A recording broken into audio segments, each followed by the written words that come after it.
So let me do this. This is just kind of a quick, okay, now that you've completed 897, how is that going to work? So just to try to make it a smooth transition for you, because 897 is not a traditional class, as you know. It's your candidacy phase. But then it's designed to prepare you for your dissertation phase, which is also not a traditional class. And so you don't get a grade. You know, I had one of the 899 students say, what's the latest I can turn in this assignment in order to not fail 899? I said, well, you can't fail 899. So long as you're working on your project and your dissertation, you're in 899. 2 semesters, and then starting with a 3rd semester, 899A, which cuts the expense way down, etc. You don't need to know that stuff tonight. So it's not that kind of a thing. It's incomplete until it's complete. Basically, to graduate with your Doctor of Ministry degree, you only need to have a pass marked for 3 different things. One is the HSR application, approved. The second is the 5 chapters of the dissertation, approved, went through the defense process. And then the third is the ProQuest publication. And those are the only things that need to have a P in the end. And once they're all in place, then you are done. Your whole Doctor of Ministry program is done. I don't need to say much about this to you all because you're very aware of where you are at. There's only one discussion that is still ongoing, basically, unless folks are behind a bit. And that is the HSR process. Remember, our discussion forums are an opportunity to have a conversation about various elements of the process. So it shouldn't ever take you a long time to jump in and participate in a discussion forum. You know, it's just a valuable conversation. And so I encourage you, even if students, you know, they haven't done a particular discussion forum yet, go ahead and jump in and have that conversation, and it won't take you long. Mostly it's about the proposal, but we're also looking for the student profile, simply because it gives Dr. Flynn and the School of Divinity very valuable information. Your personal reflection on your experience in the Doctor of Ministry program is extremely important. And I think we learn something new every time when we get student profiles from our 897 students. So we look for them as well. I don't think a student would be held back if they didn't turn in a student profile, quite frankly. In the end, it's about the proposal, but those are important. So those are small pieces. The discussion forums are small pieces. The student profile is just a template you respond to. In the end, it's about the proposal. And so for most of you, as you know, if you've done the summary of the literature section and you've done the BTH Foundation section, your proposal is mostly done. I think for one of you, I think it was maybe Gabe. It doesn't matter who it was. All it was still lacking was just the abstract and the acknowledgments. Well, you can go in and do that in 15 minutes. So it's not like it's, you know, so once you've done those 2 big pieces, you're almost done. So let me say something about the HSR application process, because you can start that even now if you want to. And you can't get an application approved yet until you're enrolled in 899. But I see you, Michael. I know I'm having issues. No, that's pretty cool. It's like you're laying on the floor.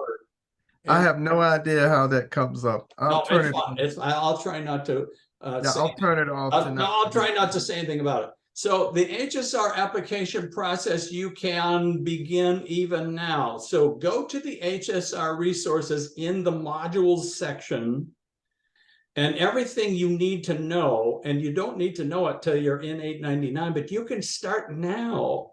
Everything you need to know is there. All relevant links, all relevant documents, And the most important thing you need to do up front is complete the CITI training course. Now, I think the best link that we have in that section is the link to the HSR page on the university's website, because then it has every other link, including the link to the CITI training course, Collaborative Institutional Training Initiative. And so it's just an online, it just gives you a sense of the elements of the HSR process, why they're there, etc. I took the training myself. First time I had 899 students, I took the training, and it was very valuable, very valuable. But one of the first things you'll need to do is turn in, it will submit a certificate of completion when you're done with the training, and you'll have it. And then you will turn that into Dr. Flynn as one of the very first things that you do. Michael, do you have your hand raised? Yes, I wanted to ask a question before you moved from the CITI. I registered today and it asked which program, and it only had two options. One was for like nursing and all of that, and the other one was for communication. Yeah, don't let the nursing fool you. What it means to imply is social sciences, and in that list will be education. Okay. And so I've had students say, I suppose it's not a good idea to list nursing first, but it's just referring to social sciences, and it includes education. So that's the one you will need to do. So it's very valuable training. It's kind of your orientation to the process. I wouldn't try to do much with the HSR application form until you've completed that training course. And then you will submit your certificate of completion to Dr. Flynn, and he will then work with you to complete your application form. The application form is available in our course shell as well in the modules section. I think you can get it and download it and begin to take a look at it. And sometimes you don't know for sure, okay, which box should I check? How should I address this particular issue? Please remember that the big factor for Dr. Flynn is how much risk is built into your project design. And so he's going to look for the least amount of risk possible.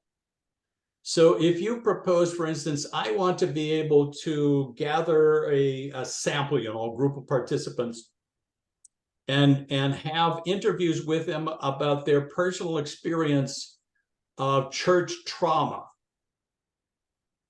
Well, no, you're not going to do that. Now, if you insist, all that means is that all of the HSR representatives in every graduate school, we have 11 graduate schools, when you put all of them together, they are the institutional review board, and it will take all of them to approve it. So for Dr. Flynn to approve it, it needs to have the least amount of risk possible. And so I would keep that in mind. For instance, it's going to ask whether or not you're going to anonymize data, or especially, personal data. I would always check yes. Anonymize means you're not going to use real names, etc. If it's a quantitative measurement, you will actually convert participants into numbers. This is participant number 1, etc. And so when you anonymize data, it takes a lot of risk out. So there's nobody, and I think it makes your research better, because you're not, well, I know that guy, he's probably, it's best for you to not even know who submitted an exam or an interview or survey or whatever it might be. So Dr. Flynn is concerned about there being the least amount of risk possible. And so I find that if you keep that in mind, it helps a lot. Now, again, it's not going to hurt your research to make it less risky. It just means you have to do more to make it less personal. So if you're anonymizing participants and data, then that means you don't know who they are. But it's giving you all the data that you need. So you can download the application form now and take a look at it. I wouldn't try to fill out very much until you've taken the CITI training course. In terms of the timetable, when your final proposal draft is approved, and that's happened already for 5 out of 10 of our students this summer, I will send all those in a group to Dr. Flynn after the last day of the semester, which is August the 12th. And he will use them. I will also report a grade for you immediately. Because I'm not going to send him something that I know he will not approve. Because that wouldn't be fair to him. So I know what he needs to see, and I'm going to send him that. But he's going to use the proposals to assign a dissertation chair. And he will communicate directly with you. Now, please remember this, because I want you to be a little bit patient at that point. August the 21st is the first day of the fall semester. Chances are Dr. Flynn will not even have a conversation with a potential chair until August the 21st. And it's a long process. He has, first, Dr. Flynn is, as the associate dean, is responsible for faculty load. We call it faculty load. That is to say, he wants to say who is available based on their contract. Then he wants to find out whose area of expertise will be relevant and helpful for this student. And then he needs to contact that person and say, would you be willing to be the chair? Because the chair is basically in control after that. Would you be willing to be the chair for this student? Here is his or her proposal. Let me know yes or no. So it's not like it happens on a dime, you know. It doesn't take weeks and weeks, but it may take a few days. So if you don't have a clear communication yet on your chair appointment, it's coming. It's just that it's taken a while for the spring students, and I think we ended the end of April, didn't we, in the spring semester? They didn't find out who their appointed chairs were until July 1. I think a little bit longer. We had a large group, and we have almost all of them went forward into 899. So it took a little bit more time, but definitely, you know, everything was fine. Everything is fine. And so it's okay to realize that the folks in the dean's office are working hard behind the scenes. As soon as they know they're going to appoint a chair for you, they will register you in 899. You don't register, you don't enroll in 899. It's probably actually Josh Nangle who will do that hands-on work. The folks in the dean's office will register you in 899. And you will know then at that point who your chair is. Now, you don't have to wait for your chair to initiate communication. You can initiate communication. You say, thank you very much for agreeing to be my chair. I'm excited about, you know, this thing and the other thing, and begin to initiate. And I would suggest that you send your own final copy. And I try to make sure that you have the last copy that I have. Send your final copy to your chair, because then they're going to immediately go to work to help you convert that into chapter 1. It's not chapter 1 until they say it's chapter 1. And so that's the first job that they will have. It's usually pretty easy. You know, the timetable is not there because that's not relevant to chapter 1. But that will be their first job. So you can communicate. I think when I send out final proposals, I will send them to you as well, just to make sure that you have my final. Maybe I went through and, you know, fixed a couple of footnotes and sent it on. I want to make sure that you have my final proposal, so you have it, and then you can make sure your chair has it. So that's kind of your timetable going forward the next few weeks, not a long time really. So at the end with the HSR process, now please understand that Dr. Flynn alone is responsible for the HSR process, not your chair. Theoretically, and I've talked to some new chairs about this, theoretically, the chair has nothing whatever to say about your project design. That was approved by Dr. Flynn with the HSR application. As soon as he approves it, that's what it is. And so occasionally I've had a chair contact me and say, you know, I think there are a couple of things in the project design that are not going to work because I'm familiar with their context. I said, well, you need to communicate that to Dr. Flynn, because if there's something that, you know, is not going to work because you know the inside of that context, let him know so he can get back with the student and say, by the way, it looks like we need to, you know, alter this one piece a little bit, whatever it might be. But you will start by sending your CITI training certificate to Dr. Flynn. Begin filling out the application. Now, it doesn't have to be perfect. It doesn't have to be complete. Begin filling out the application. And as soon as you've got as much as you think you know to provide, send it on to him, and he can then coach you through the application process. In the meantime, the approved proposal will be sent to the chair from Dr. Flynn. And again, I like the idea of you sending yours as well. Dr. Flynn will always have my final, you know, proposal. And it's exactly or almost exactly the same. But I think it's a good way for you to connect by sending your copy as well. And the chair will then begin working with you to convert the proposal into a final chapter 1. I don't want you to stereotype a dissertation committee chair because we have doctor of ministry, you know, faculty, we have PhD faculty, we have full-time tenured faculty, we have part-time. I'm a part-time assistant professor just because I don't want to move to Virginia. So I like it where I'm at. And if I've had full-time offered a couple of times, and I say, you know what, I'm getting old to begin with. And also my family's here, I like it here. So I like what I'm doing for Regent. So, you know, thank you, but no thank you. So the chair will begin working with, and you will have a chair that will be a unique person, a lovely person. All of our faculty are strongly personally committed to our students. They will work with you.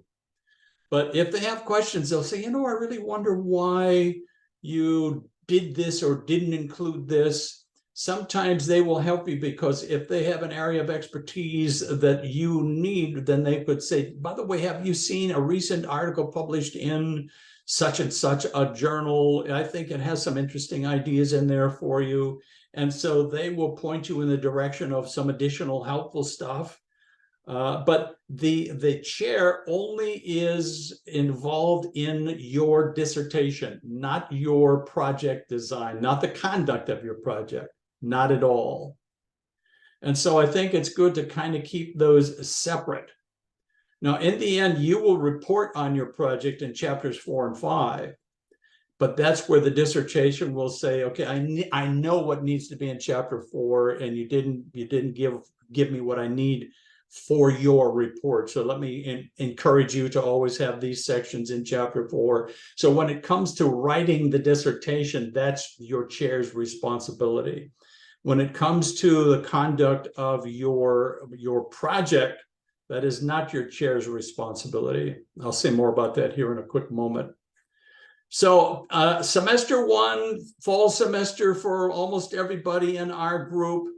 Again, Dr. Flynn is in control of the HSR process. He's very, very good to say, you know, let me suggest the following, or, you know, and he'll just coach you through it. He'll have your best interest in mind. No aspect of the project research is allowed. So don't start collecting, you know, survey data. Don't begin to have interviews. If you do before your application is approved, you'll have to start all over again with new folks because there's paperwork involved. You need signed consent forms, etc. And so all of those have to be approved. And so it's best to just hold your horses, you know, and don't start actually conducting your your research until you know that HSR application is approved. If for me, for 899 folks, I ask for a copy of the approved application, just so I can have it, It's not that I need to have an opinion about it at all, but I would like to have it. In the end, it's going to affect chapters 4 and 5. So the chair is in control of the writing process again. Now, this is very important for you. You need to, as quickly as you can, certainly before you begin to conduct research, to suggest to your chair a person to function as your project mentor, who is officially the second reader in your dissertation committee and will participate in your defense. And so a project mentor is somebody that you have a personal relationship with, who has the needed expertise to help oversee your project. So your project mentor, the second reader in the committee, will have more to do with the conduct of your research than your chair. But your chair needs to approve that person. It says in the DMIN handbook that they need to have a terminal degree. Usually true, but quite frankly, the level of their experience and expertise ends up being more important. So if they have an MDiv or whatever, and they don't have a doctorate, but they really have the years of experience that are going to help you, then that person will usually be approved. And so you will communicate with your project mentor while you're conducting your research. And they'll be looking over your shoulder to the extent that you let them, and providing feedback. And then when we get to the end of the process, I'll contact your project mentor and begin to work with him or her in preparation for your defense. But having that person begin to think now, I would recommend having that person identified will be very, very important to the conduct of your research. So just let the Lord lead you too about that person. So your chair is not going to appoint, Dr. Flynn will not appoint a project mentor, but your chair will approve a project mentor that you choose. Real quickly, because I'm going to convert all of this into a PDF and send it to you. You will also find helpful data collection tools. Dr. Asplund, I'm sorry Yeah. to interrupt. Can I go back to the other slide before you proceed? I just had a quick question. Yeah, let's do it. Okay, thank you. I had my hand raised. Oh, I'm sorry. Where's your hand? I don't see your hand. I took it down and then I just kind of interrupted, but I apologize. But No, I appreciate you just jumping in because I didn't see a hand. Okay. Can you talk a little bit more though about like the project mentor? Like, how do I go about finding one? Like you said, someone that you work closely with. Is it usually like one of your past professors, or like Mm-hmm. I just wouldn't know where to begin. I don't know, Tracy, if it was you who had said that you originally wanted to do a church planting project. So I could immediately suggest knowing faculty, even faculty who are no longer full-time. But it could be a former faculty member you could request because you feel like course content that you remember from what they taught would clearly be relevant to your project. It could be just a personal or pastoral mentor that you have in your life, or a pastor. It doesn't have to be your personal pastor. It can be a pastor that you know that would be willing to say, yes, I'm willing to observe your project as you conduct it and provide whatever feedback might be helpful. Occasionally, because senior pastors, as you know, do the Doctor of Ministry program, they definitely want somebody outside of their own church or even their own tradition. If they're in a ministerial association, they want somebody from the community, or maybe they remember somebody from a seminary they attended back when. It just needs to be somebody that you think can be helpful. And then honestly, you're going to ask them whether or not, say, this is what I'm getting ready to do. and I promise to not bug you every day, you know, kind of a thing. But I think it would be great if you could look over my shoulder on occasion and let me know what you think about my research. Does that help? It does. I thought it had to be like another person on the faculty or something like that, but that's very helpful. No, it doesn't. But occasionally we will appoint, if we have a third reader on the dissertation committee, and the readers conduct the defense in the end, then I would want you, if you're in 899 and I'm your chair, I would say, I can appoint a third reader if you would like one. And they might already know, you know, I would love to be able to have so-and-so who, you know, whatever, as a third reader. And it makes the process, it makes it more rigorous, and it makes it better in that sense. It also makes it more complicated, you know, if you had a third part, because it's the committee that's going to say, you passed, congratulations, Dr. Hubbard. Or they're going to say, you know what, you need to work a little bit more on such and such, and let's schedule another defense. I've never been in a defense that's done that. As I tell 899 students, I'm not going to schedule a defense unless I know you're going to pass, because that's just too aggravating. It's too frustrating. It's too discouraging. But if we have a third, which I've only had one committee that had a third committee member, and she was wonderful. And I like to get a PhD as a third, because they're going to be pickier. I have to tell you, PhD folks are pickier than DMin folks when it comes to the minute details, and including and she turned on her Grammarly and put it at the most rigorous level, and then had Grammarly, you know, tear apart the. I felt so bad. Tear apart the dissertation. It was all good. It was all good. And I appreciated her doing that. But usually I will say, I don't think we need a third reader unless you want one. If you have a member of the faculty you would like to participate in your defense, I'll ask them and I'll get them involved. Otherwise, I think me and your project mentor will probably be sufficient at the end. I kind of like keeping it simple.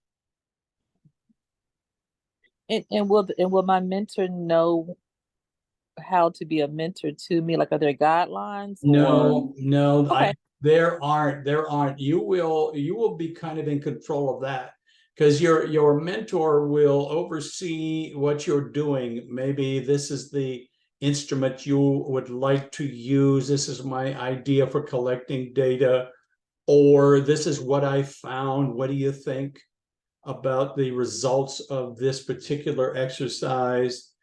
But if you ask for almost no feedback from your project mentor, then that's what you're going to get.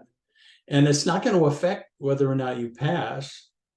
It just affects whether or not you get good use, per se, from your project mentor. Okay, thank you. Don't pick somebody that aggravates you. You know, that would be too difficult.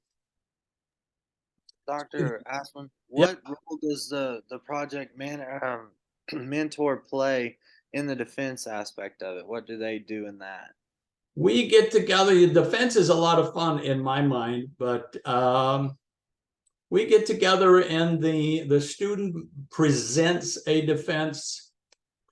Usually takes about an hour with a PowerPoint presentation with guests invited. The last time I did one, I think there were 25 guests invited. It was like almost the whole community, which was fine. But the second reader and I were there to ask questions along the way.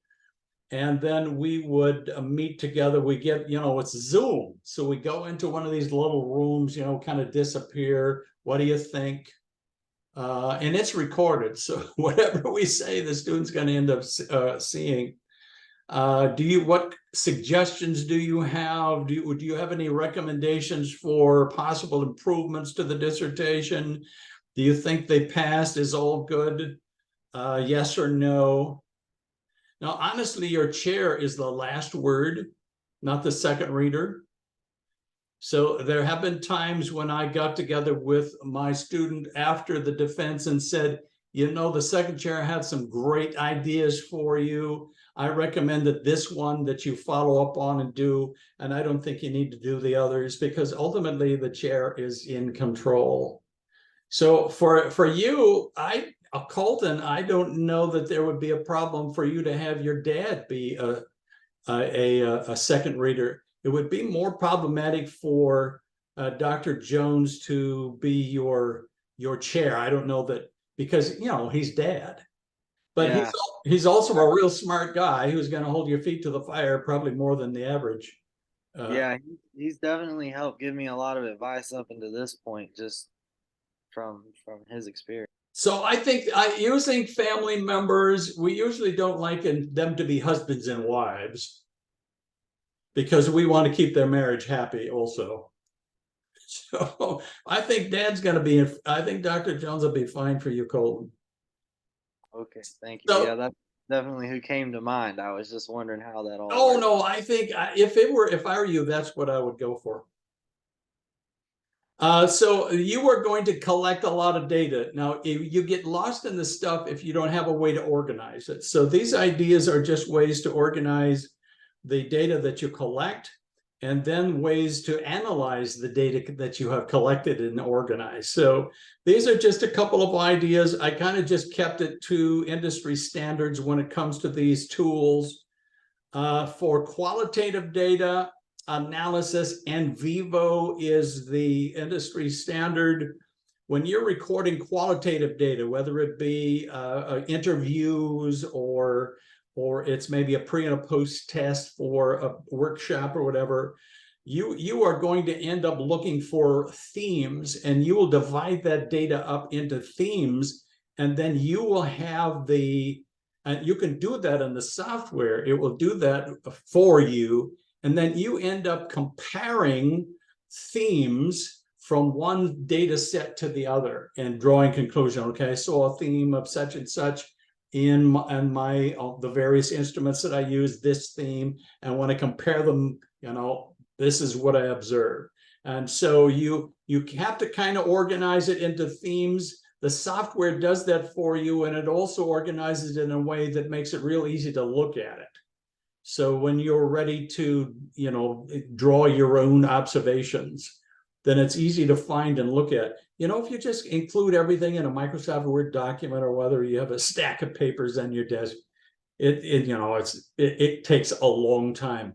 I had to do that, so I have a good attitude. I don't think it's a cheating for you to use software to make it a lot easier. And in addition, you're going to have better results with your data collection and analysis. With quantitative data, SPSS, which is an IBM product, is still the industry standard, because literally you are going to quantify, obviously, your data and put it in essentially a database, and then have the software do different things with those databases. Compare, I'm looking for correlation, I'm looking for, and boom, it does it for you. If you're an expert in Microsoft Excel, then you can crunch the numbers yourself. I've only had one student who had actually taught courses on Microsoft Excel and crunched his own numbers. I was flabbergasted. I mean, how could you even do that? Well, he just knew how. But if you're not a Microsoft Excel expert and you're going to do a quantitative, maybe a background survey or whatever, you're going to record the data. If it's going to be a Likert scale 1 to 5, and you've made every participant, you've given them a number, and you're going to just, the software is going to put all of that into a database, and then we'll work with those numbers any way you tell it to. Which can be very, very, and you might think of another way, you know, I would like to do something else with the data, and ask it to do that. To do it yourself, my goodness sakes. So it's not cheating. I mean, this gives you the best results when it comes to your research. Dragon Professional, you all know what that is. It's voice recognition. When it comes to some things, you will need to have a transcription in your data. So if you're going to do an interview, you need to get permission first, turn on your tape recorder and record the interview. And then later on, that will need to be translated into words, into written words. Well, back in the day, we would have to play that videotape, that audio tape. And I don't know if any of you were old enough to see those old machines where it actually had a foot pedal. And you would type as fast as you can, then you use the foot pedal to go back just a little bit, start over again. It takes forever. It takes hours to do one interview. Well, with this software, you just feed the audio file into the computer and the software transcribes it for you.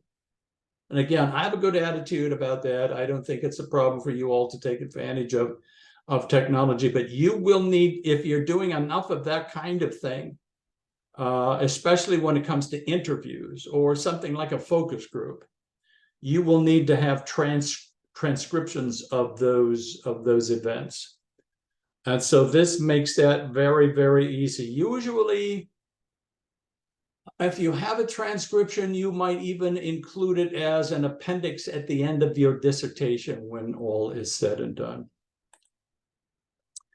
So I wanted to do, I added this extra just this afternoon because the question oftentimes arises, okay, what is a reasonable expectation when it comes to the dissertation phase, the schedule of the dissertation phase? This is the ideal schedule. I call it also the fast track. So very few 899 students are going to be able to do this fast track, believe it or not, because it ends up just being too much. It's the ideal phase, but it's the fast track. So I would want you to be realistic in advance. I remember once having an 897 student said, I can do the whole thing in one semester.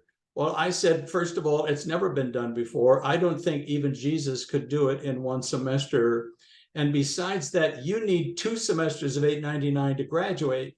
So if you succeeded in doing it all in one semester, you wouldn't be able to graduate. So I don't know why you would, and we tried to have well, I'm going to try anyway. So fine, that's fine. So this is the fast track, is the ideal schedule. First semester, 899. Chapter 1 usually doesn't take long, approved. HSR application, it doesn't have to take more than a couple of weeks. And then chapters 2 and chapter 3 approved, which are not as difficult as you might think, because for instance, when your chair says, now we're ready for you to do chapter 2, you go into chapter 1, you copy and paste your summary of the literature section. You copy it, rather, you paste it into a new document. Don't change anything. The outline needs to stay the same. Your key sources stay the same, and you just expand it. You just unpack it. So now you had 10 pages, but now you want 30 pages. So you just you dig back into those sources and you say, oh, I didn't include this chart from this source, but I think it's really helpful at this point. And it doesn't take as long as you might think. And you will do the same with chapter 3 when it comes to BTH foundations. The names change. So chapter 3 is the BTH context.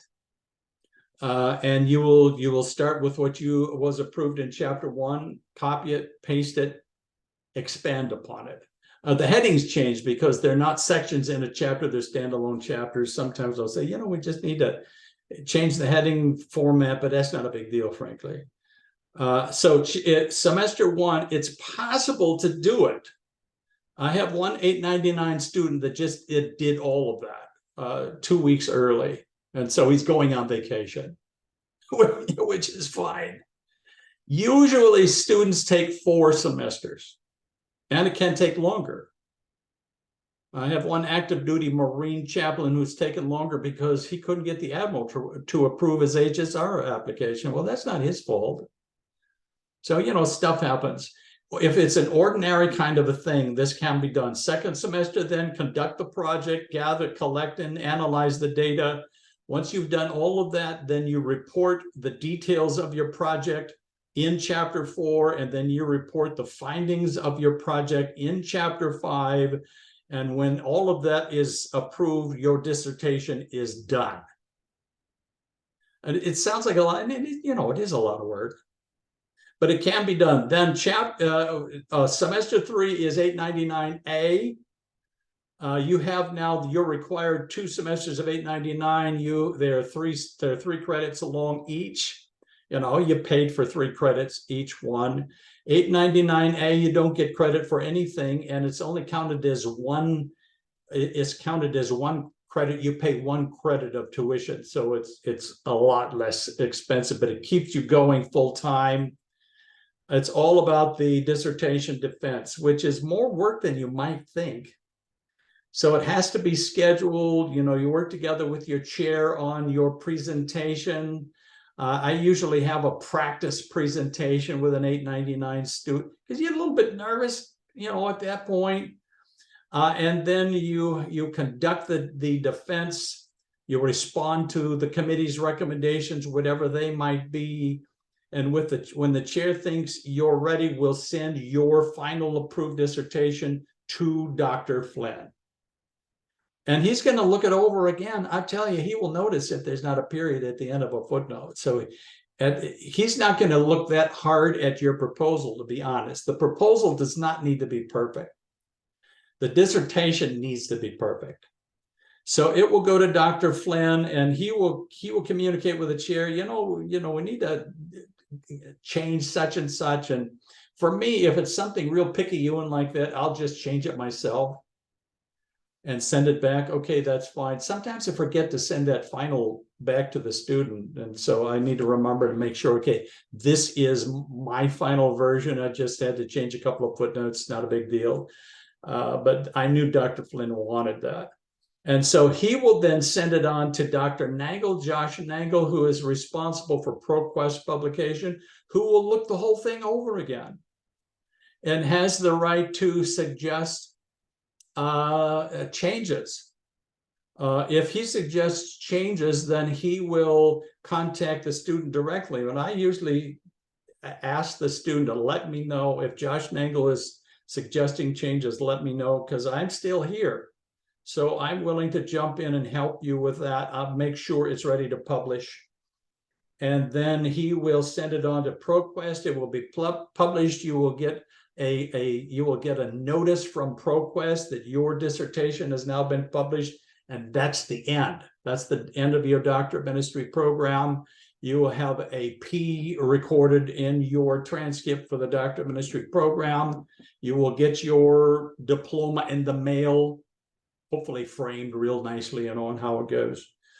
And so it can be done in 3 semesters. It seems kind of, but if you keep your shoulder to the plow, as it were, and keep focused, and if your chair kind of helps you keep focused by, I try not to be a nag, but like today, I sent notices out to 6 different 899 students, and I want to say, just touching bases with you, how you doing on such and such, how's it going? A little bit of a reminder, a kind reminder. So you have a chair who's going to kind of help, it's not going to have a whip and a chair, but will just help encourage you along the way. It can be done in 3 semesters. It usually takes 4. I've never seen it done in 1. I think it can be done in 1. And some try to do it in 2, and they don't really realize how long the defense process and publication process takes. Which is fine. I wouldn't expect them to know that because they've never done that before. So that's the fast track. And so I would want you to be aware. Now, again, I think if you stay focused, you can do this. If you lose your way, somehow you can be in a big project like this and you lose some momentum. Life happens. You're in the military. You get sent off to Timbuktu or whatever. Or your wife gets pregnant and has a baby. I mean, what are you going to do? So, but ordinarily, if you've got 3 semesters where you kind of have the freedom to focus, you can do it. You can do it. And then you are recognized a scholar in your area. Your project has added to the scholarly literature. and people will be reading and quoting your dissertation. So it's like a big deal. But I'm convinced that all of you can do it without a problem. I'm just going to stop sharing and get all of you back up on the screen. Let me ask you before I let you know what questions you might have.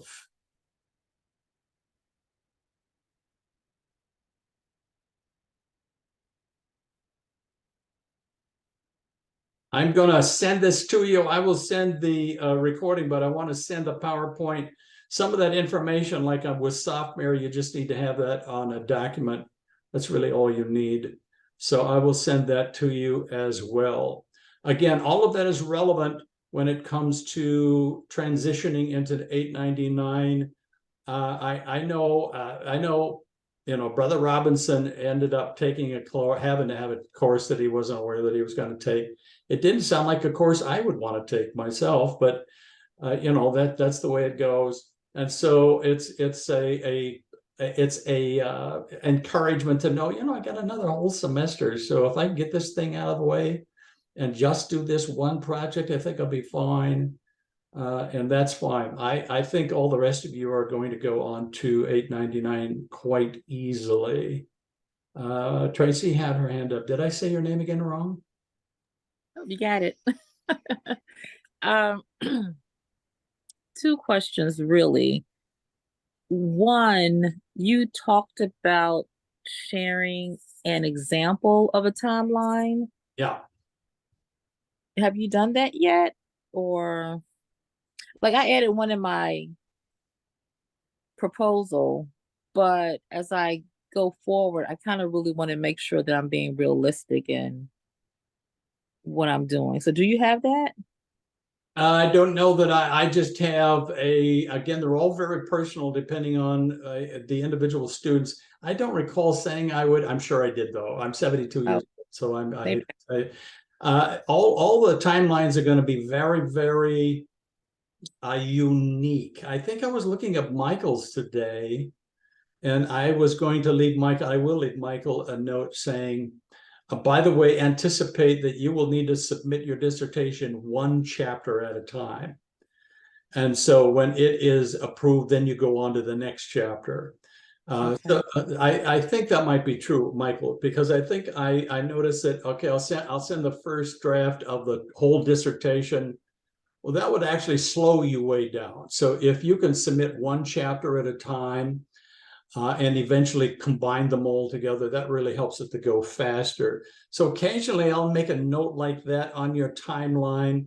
But again, the timeline has limited relevance. It helps Dr. Flynn and then your chair know whether or not you have a realistic idea of how long this stuff takes. And I think actually one student, I can't remember, that maybe it was Gabe, I can't remember. No, it was a different student. It was an 899 student. I said, I think you can do it quicker than this. I think you can do it quicker. So he was anticipating taking 2 entire semesters to collect data. I said, well, no, I think if you're ready to go and you've got your instruments ready to go, I think you can do your project in a semester. I don't know why you would need more than 1 semester to do your project. So sometimes we can think it's not going to take so long. Sometimes we think it'll take longer. In the end, it takes as long as it takes. So you've got to deal with the reality of your world. The only hard deadline you have is 7 years. So a Doctor of Ministry students have 7 years from beginning to end to complete their program. And if it's coming up now, your chair's not going to know if it's coming up. I mean, hopefully you will be keeping track. But if it's less than 7 years, you've got 7 years. And so that's the only hard deadline. Other than that, you have some flexibility. Occasionally, you may have a semester where you get sick, you end up in the hospital. You're just going to be kept going. You're going to be kept going until you're done. So you're not going to, am I going to fail that semester? No, nobody fails a semester. You just keep going until you're done. You're done. And the only time it's a problem is if it looks like it's going to take more than 7 years, then we're going to need to talk to to Dr. Flynn about that. Gabe, you had your hand up. Yes, sir. Dr. Asplund, I'm just trying to clarify, we don't have to do anything for 899. They're gonna automatically register in us. That's correct. Now, you may get a notice from advising who just are sitting there with their computer screen, doing the best they can to set you up for the coming semester. But again, you're not officially enrolled anywhere, to be quite honest, until the registrar enrolls you. Okay. So what happens is that you may already have notice. I think Brother Robinson said he'd already gotten a note from advising that he's enrolled in 899. Well, advising can't enroll you in 899. They're just trying to set you up for what might be helpful as you approach the fall semester. And so it is the dean's office who will, and they've already asked me, do you think so-and-so is going to finish? Yes. Who do you think may not finish? Well, I'm not sure. I'm ready to work right up to the last minute. And so it's the dean's office that will make the decision. They'll communicate with a registrar who will make it all official. You don't have to do anything. Okay, because they just been emailing. I said, well, Dr. Asplund said ignore them. So that's what I've been doing. Yeah, and don't tell them Dr. Asplund said to ignore. They're just folks, they just have their computer screen doing the best they can. And if you can imagine 11 graduate schools, all of which have multiple doctorate programs. Yeah. It's ridiculous. Who can keep track of all of that? So I just feel good if I can keep track of you guys. Yes, sir. Thanks a lot. Yeah. Mr. Colton.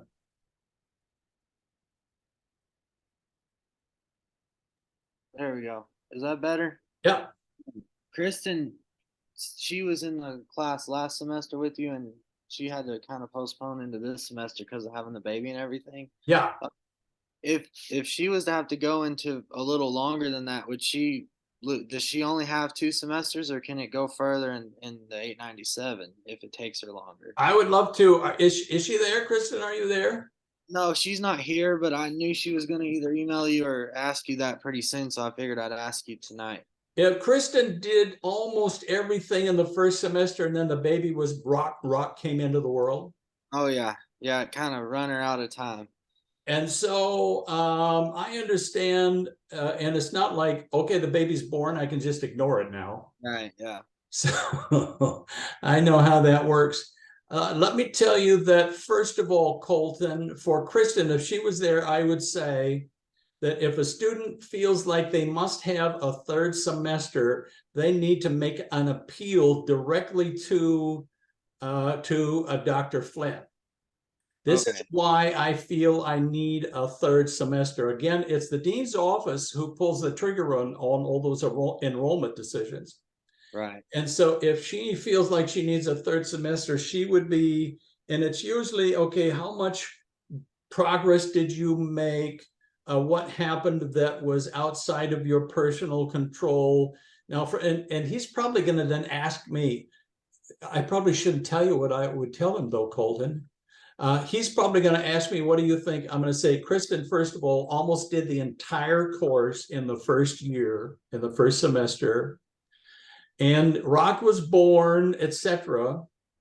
And Colton tried to help out with Rock this semester, but dads are not as great with some things as moms. And so I never changed a diaper. There was no way I was going to change a diaper unless you want me to throw up and fall down on the floor. I did change one diaper one time because she was at a doctor's appointment. Yeah. And I did throw up all over my other son because it's just horrible. It's horrible. Who can imagine that it could smell that bad? And so my position with Kristen will be, almost everything is done. And so it's not like she made no progress in semester 1 and she made no progress in semester 2. So there's no guarantee what progress she might make if she was given a 3rd semester. It's not that kind of situation, quite frankly. I'm sure she can finish it. I just know coming up to the end, and I'll just have her get in contact with you directly over Well, there. that will be my answer. I sent her a note and I said, I think it's good that you're there because you can coach Colton along the way and help him. Yeah, well, she fees. has helped me. There you go. Well, then you can end up coaching her and say, I'm sorry, babe, but I jumped ahead of you. Yeah. No, but I can turn around and I can tell you how it works, and we're going to make it together. Just time it so that you graduate and walk together. Yeah, I know. Yeah, that's the goal. That's the goal. Mr. Michael, what do you think? Yes, great discussion, Colton. I never changed the diaper either. But one question I have about the tools and the availability, does Regent provide those tools as part of a program like they do Grammarly? I don't think so. The only possible yes might be the Dragon voice recognition software, because I know all the faculty have that software. You know, full-time tenured faculty, they're conducting research all the time because I'm just a lazy teacher. Because I don't want to have to publish it. I don't have to research and publish every semester. I have it, but I've never used it, but I see the value of it. It could be the Dragon. Now, none of these software packages are expensive, but if one is provided, I think it would just be the voice recognition. But that, if you're going to do interviews, Michael, it would save you a heck of a lot of time. Okay, great. That sounds good. Thanks. Tracy, you okay? I am good. I was just shaking my head out of all the people who didn't change diapers, but but the course talked about an integrative exam, or like is that something no. the dissertation defense, or is that? It's not anything. It's a Okay. remnant. It used to be 896 that was called integrative exam. Mhm. And when it became 897, project design, the integrative exam fell out. So I think I noticed also somewhere either on the syllabus or the course site, because you know the folks in the dean's office just took everything they could find and dumped it into Canvas. And I moved some stuff around myself, but you know, that's fine. I have found Canvas to be real nice, but it takes some getting used to. So it's no integrative exam. It used to be the name of this course. And so there was, instead of the student profile, there was the integrative exam, which was somewhat similar to the student profile. But that doesn't exist anymore. I did have one more comment about the registration. I'm sorry. That's all right. The school, like probably others, have registered me and having me fill out this stuff for payment. No, So, don't do that. don't do that. Okay. All right. You know, and the good folks in advising, they're happy if they can get money in the process. I would be too. But I think you can tell them, you know what, it will be up to the dean's office at the School of Divinity whether or not I qualify to enroll in 899. And if they decide that I am, they will contact the registrar's office and ask that I be enrolled. And so I'm really not going to do this. I don't, even if you know you're going to be in 899, I don't think I'd let advising enroll for you. I would let the dean's office, the School of Divinity, contact the registrar's office, and the registrar will enroll you. You're not officially enrolled until the registrar enrolls you. So we just skip over advising. I don't know how they feel about that. But you know, that's going to be true in every doctoral program is going to end up having that. So they shouldn't be offended at this point. They're just doing their job, you know, and I appreciate that. But as a student going into your dissertation phase, The School of Divinity is entirely in charge at this point in time. You don't need to do, from now on, you don't need to do anything with advising or with the registrar's office. Tell them, I love you guys. You're doing a great job. Yay. But no. Noted. I got it. I wrote that down. Sometimes I have contacted, I'll get a student saying, I got this note from advising. I try to be nice, I try to be nice. And I'll contact advising and I'll say, it's awful hard to keep track of 40 doctoral programs. But at least for us, this is how it works. And thank you very much. I'll send you flowers or something, but our students are not going to be having you enroll them because that's not how it works. And we love them, so it'll be fine. I'm going to stop the recording. I forgot that I'm still recording, just chatting away down here.